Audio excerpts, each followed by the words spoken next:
پشت صحنه خنده‌دار از مرگ قدیر. با سلام و درود، خوش آمدید به یکی از دیگر ویدیوهای کانال ما.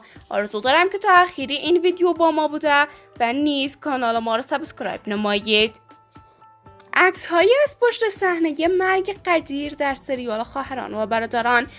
حالیت اوزگورساری در شهر اکتبر 1993 در استانبول به دنیا آمد. پدر بزرگ او عرب تبار است که از حلب مهاجرت کرده است.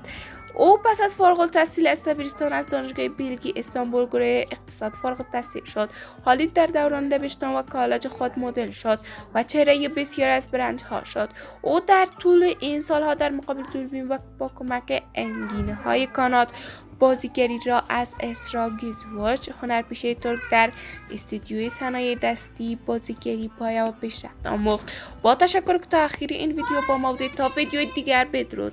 منتظر نظریات و پیشنهادات و سوال شما خواهیم بود. اگر میخواهید ویدیوهای بیشتری از کانال ما ببینید، کانال ما را لایک، کامنت و سابسکرایب نمایید.